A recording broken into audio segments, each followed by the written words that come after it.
Hello everyone, কেমন আছেন সবাই? আই হোপ সবাই ভালো আছেন। তো আজ অনেক দিন পর একটা রেসিপি নিয়ে চলে এলাম, আর প্রাঞ্জলিস কিচেনে সবাইকে স্বাগতম এবং নমস্কার।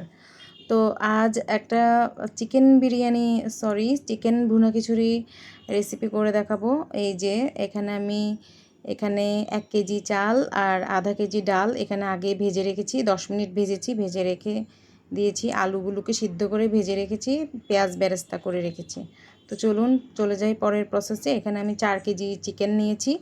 তো এখানে আমি যে মশলাগুলো দিব সেগুলো যেমন আদা বাটা, রসুন বাটা, এখানে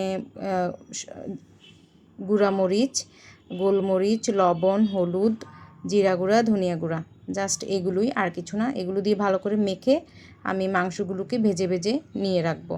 তারপর একটা ফ্রাই প্যান বসিয়ে দিচ্ছি, দিয়ে আমি এখানে পেঁয়াজ দিয়ে দিলাম। পেঁয়াজগুলোকে হালকা বাদামি কালার করে ভেজে আমি এখানে পরের মশলাগুলো দিব।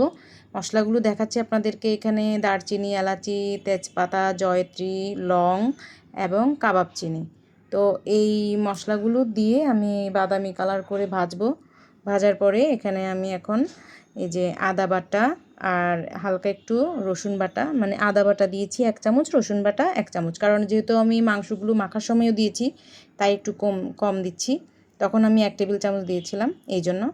আর এই যে এখানে আমি লবণ দিয়ে দিচ্ছি পরিমাণ মতো। আপনারা মানে আপনাদের ভুনা খিচুড়ির কেমন চাল ডাল সেই অনুপাতেই লবণটা দিতে হবে, কারণ লবণটার পরিমাণটা আসলে বলা যায় না, যার পরিমাণ যতটুকু সে ততটুকু দিতে হয়। তারপর আমি হলুদ দিয়ে হালকা একটু জল দিয়ে মশলাগুলোকে ভালো করে কষিয়ে নিচ্ছি। আমি কিন্তু কাঁচামরিচও দিয়েছিলাম। তারপর এখানে জিরার গুঁড়া 1 চামচ জিরার গুঁড়োও দিয়ে দিয়েছি, দিয়ে ভালো করে মশলাটাকে কিন্তু কষাবো। কষানো হয়ে গেলে এবার আমি যে ভেজে রাখা চাল ডালগুলোকে ধুয়ে রেখেছিলাম সেগুলো এবার দিয়ে দিচ্ছি। সেগুলো দিয়ে আমি এখানে 10 মিনিট ভাজবো। এই যে আমার 10 মিনিট কিন্তু ভাজা হয়ে গিয়েছে। তারপর আমি এখানে জল অ্যাড করব। যেমন আমি এখানে 1 কেজি আমার চাউল, আধা কেজি আমার ডাল। তো আমি সেই অনুযায়ী আমি এখানে 10 পা আমি জল দিয়ে দিয়েছি। মানে আমার এখানে 1.5 কেজি জল আমি দিয়ে দিয়েছি। 1.5 লিটার আমি জল এখানে ইউজ করেছি। যেহেতু আমি একটু কম জল ইউজ করেছি, কারণ ডালের পরিমাণটার অনুপাতে আমি জলটা একটু কম ইউজ করেছি, কারণ আমার ভুনা খিচুড়িটা যাতে ঝরঝরা হয় সেজন্য আমি একটু জলটা একটু পরিমাণটা কমিয়ে দিয়েছি। তো আর যেহেতু আমার অনেক বেশি ভুনা খিচুড়ি তাই। তো দেখুন আমার 10 মিনিট পর আমি ঢাকনাটা খুলেছি। খোলার পরে আমি কিন্তু এখানে মাংসগুলো আর আলুটা দিয়ে দিয়েছিলাম। আসলে সরি, এটা স্কিপ হয়ে গিয়েছে, কিছু মনে করবেন না, আপনারা বুঝে নেবেন। তো আমি এটা মাংসগুলো দেওয়ার পরে কিন্তু আরও 10 মিনিট এখানে ঢেকে রেখেছিলাম। দেখেন এখন একটু পানি পানি, তারপরও দেখা যাচ্ছে। আমি এবার খিচুড়িগুলোকে ভালো করে উল্টে পাল্টে দিব, দিয়ে আরও 10 মিনিট আমি এখানে ঢেকে রাখবো, যেহেতু পানিটা আমার এখনও শুকায়নি।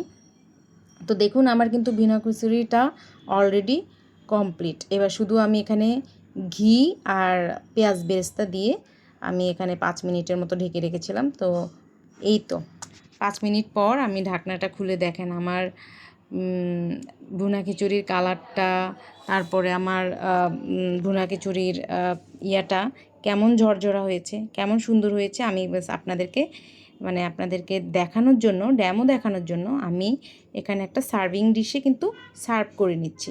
তো দেখুন কতটা ঝরঝরে হয়েছে। আমি যখন তুলতেছি তখন এটা দেখলেই কিন্তু বোঝা যায় যে কেমন ঝরঝরা হয়েছে। তো এই ভুনা খিচুড়ির সাথে যদি ইলিশ মাছ ভাজা, ডিম আর পটল ভাজা, সালাড থাকে এই বৃষ্টিময় দিনে, কেমন লাগে বলেন তো? খুবই অসাধারণ লাগে। তো অবশ্যই আপনারা এইভাবে ট্রাই করবেন বাসায়। আর আমার এই রান্নাটা যদি আপনাদের কাছে ভালো লাগে, মনে ধরে, তাহলে অবশ্যই আমার চ্যানেলটাকে সাবস্ক্রাইব করে দিবেন আর লাইক কমেন্টস করবেন। তো আজ এখানেই বিদায় নিচ্ছি। আমার জন্য আশীর্বাদ করবেন। টাটা।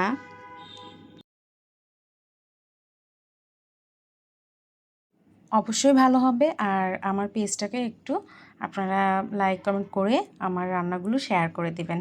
আজ এখানেই বিদায় নিচ্ছি। টাটা।